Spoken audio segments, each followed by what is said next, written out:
घटना एक हृदय विदारक घटना हुई है। जब हम लोगों को सूचना मिली कि टोरिया टेक से पैसे बांटते हुए अरविंद पटेरिया और उनके लोग चले आ रहे हैं, तो हम लोगों ने रने फॉल रोड से टोरिया पहुंचने के लिए चले। उस बीच में रास्ते में भैंसें बैठी हुई थी, तो भैंसों को जब तक हॉर्न ऑन बजाया इतने में उनकी गाड़ियां आ गई।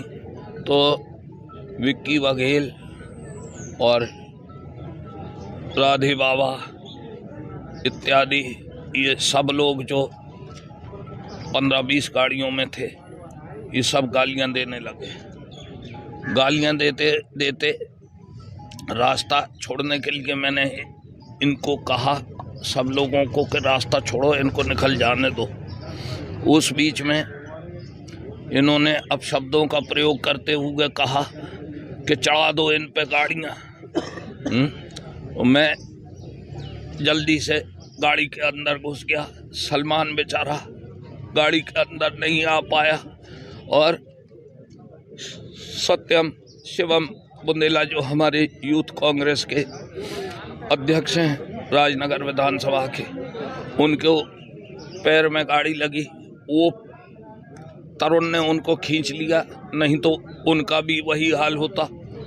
हमारे भाई का कत्ल कर दिया गया और प्रशासन मूक बैठा हुआ है, और जो हत्यारे हैं वो खुलेआम घूम रहे हैं।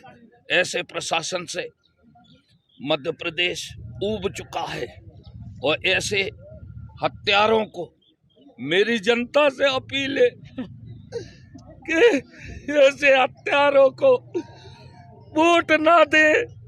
मेरी जनता से, राजनगर विधानसभा की जनता से अपील है, ऐसे हत्यारों को वोट ना दे जिन्होंने मेरी आंखों के सामने मेरे सलमान भाई को गाड़ियों से कुचल डाला।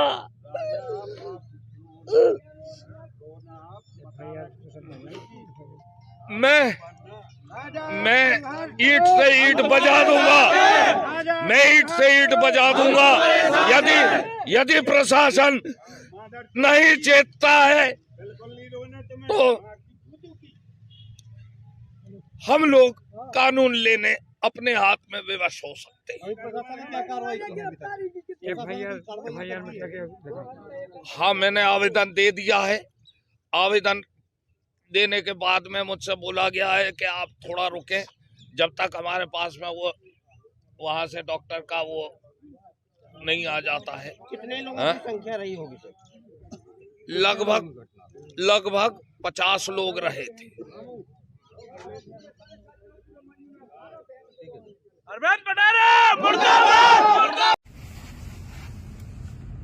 भाइयों नमस्कार, मैं आप सभी के बीच में एक बात रखना चाहता हूं। आज जब मैं सुबह मतदान के लिए उठा तो मुझे पता चला फेसबुक के माध्यम से कि माननीय विधायक जी के द्वारा एक आरोप लगाया जा रहा है कि मेरी गाड़ी के द्वारा एक व्यक्ति की हत्या की गई है।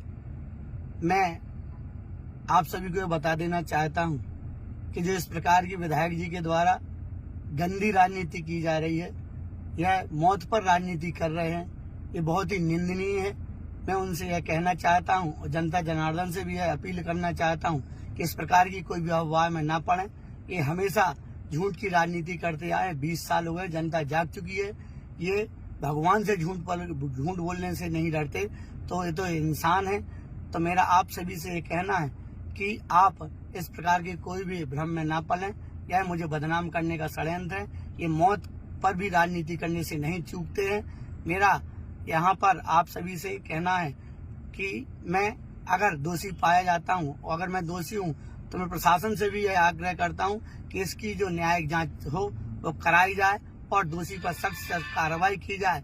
मैं आपको बता दूं कि लगभग कल इनने पूरे दिन विधायक जी के गुर्गों के द्वारा, विधायक जी के द्वारा तांडव किया गया। यहाँ तक कि रानी साहब के द्वारा रात को 11 बजे नए गांव में जाकर के 10 गाड़ियों के द्वारा जाकर के वहां पर हमला टाइप किया गया। लोग वहां से भागे बेचारे। एक बमीठा में जाकर के इनके लोगों ने एक जो हमारा कार्यकर्ता था उसके गर्दन पर तमंचा रखा और कहा कि चले जाओ घर, नहीं तो जिंदा नहीं छोड़ेंगे। गोरा में एक अहरवार समाज के हमारे भाई हैं, उनको छेड़ करके, उनको रास्ते में रोक करके उनको भी हमला करने के लिए प्रयास किया। वो बेचारे दौड़ करके भागे। यह सब शिकायतें मैंने एसडीओपी साहब से भी की, 4 बार मैंने टीआई साहब को भी फोन लगाया, लेकिन यह अपने करतूतों से नहीं माने। फिर लास्ट में मुझे ये पता चला है कि रनीफाल रोड पर जा रहे थे, इन नशे के धुत में सभी लोग भयानक नशे में थे, विधायक जी भी नशे में थे और इन्हों की गाड़ियां टकरा गई और एक व्यक्ति की मौत हो गई, जिसका जिम्मेदारी मुझे ठहरा रहे हैं। मैं फिर यही कहूंगा प्रशासन से कि अगर मैं दोषी पाया जाऊं तो मुझे सजा दी जाए, और नहीं तो अगर ये दोषी है तो इनको भी सजा दी जाए।